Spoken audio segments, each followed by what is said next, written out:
Hello everybody, you're welcome back again to the Reggae Appreciation Society. I'm not saying this because I'm a die-hard reggae fan, but reggae is the most infectious, beautiful, and the greatest genre of music on the planet. Despite being among the younger genres, it took over the world in record time. There's something about that sound that hits different and resonates on a level that no other kind of music can touch. But its potency at live shows are on a crazy different level, as reggae bands have been known to steal the show in live concerts from even much bigger names when on the same billing. I believe the most striking example of this was in 1980 when Bob Marley outshined the Commodores, who were then arguably among the biggest R&B soul groups in the world. But the second phenomenal example happened in September 1985 when reggae band Third World totally mashed up the Wembley Arena in London and took over the whole concert as supporting acts to American soul funk legend Chaka Khan. In fact, it was so comprehensive that Chaka Khan's crew got angry and literally tried to sabotage Third World and run them off the stage. It would be yet another night that reggae music would prove it was the king. Now, to properly understand how big a deal this was, we have to examine Chaka Khan's profile in those days and put it in perspective. By 1985, she was a juggernaut in world music, to say the least, and then riding the waves of a smash hit album that was released the previous year. She first burst into global prominence as a mighty voice of Rufus in the 70s and has scored huge hits like I'm Every Woman and Sweet Thing. And as far as live performances go, she was like a goddess in full flow. Her powerful soulful voice aside, her stage presence was simply unbelievable. Always decked out in magnificent costumes, her big flowing hair and exquisite makeup, she was dubbed the Queen of Funk and had bagged 5 nominations and 1 Grammy Award between 1975 and 1983. In 1984, she released her smash hit album I Feel For You at the very peak of the breakdance era, and it featured cutting-edge factors like synthesizers and drum machines.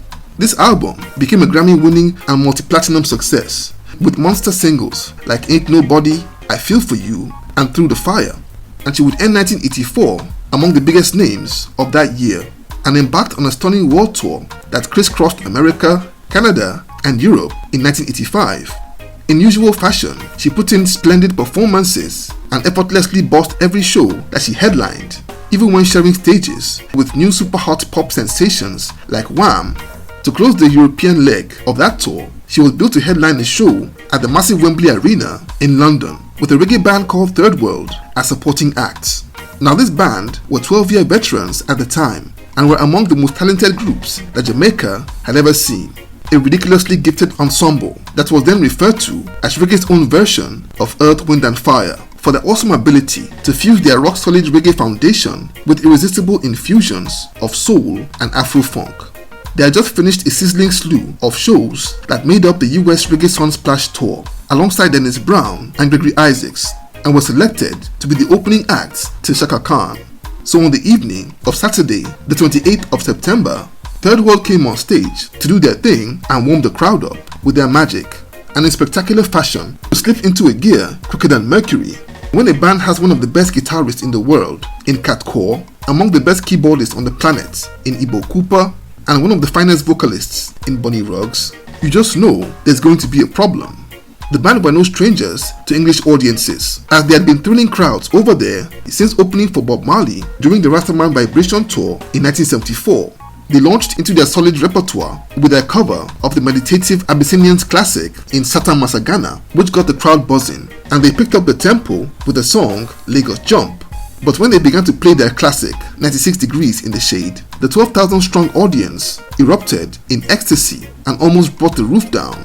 Energized even more by the crowd's great reaction, the band would up the ante with even more intensity. To all intents and purposes, the show was rocking big time to everyone's delight. But a few people weren't too pleased.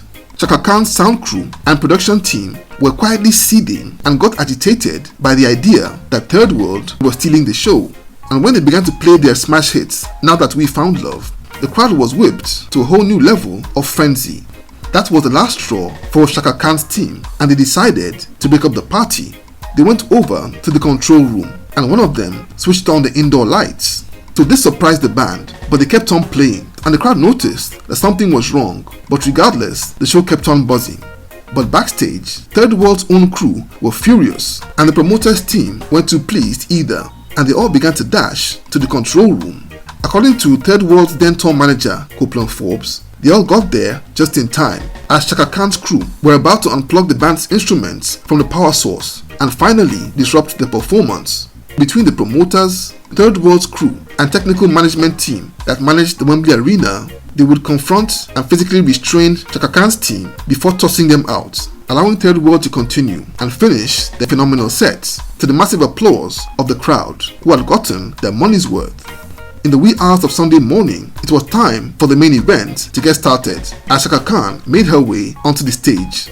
The diva looked smashing, beautiful, and ever charming. She got a huge welcome from the crowd as she would launch into her own repertoire. But despite her belting out hit songs like I Feel For You and Ain't Nobody, she would fail to light up the crowd as she normally did. For one thing, her production crew would do a terrible job, and her powerful voice didn't project as it should have. And secondly, her band didn't do justice to her awesome music. So all in all, it ended a very underwhelming performance, which ironically was saved by the phenomenal throwdown by Third World, which earned them rave reviews in the media for what was their best performance on British soil. And the UK press didn't hesitate to give a scathing review of Chaka Khan's performance.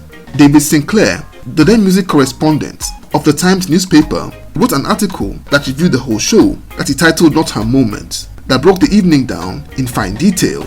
But in general, it wouldn't matter to Chaka Khan, as she would solidify her legendary career with 4 more Grammy Awards and tons of other accolades for the next 2 decades, including many wonderful live performances. She was just outclassed on that night in 1985 by a magnificent band that is simply among the greatest of all time across all genres, and among the most talented in popular music history. So there you have it. Thank you for watching this video today. Please leave a like, subscribe, and until next time, God bless.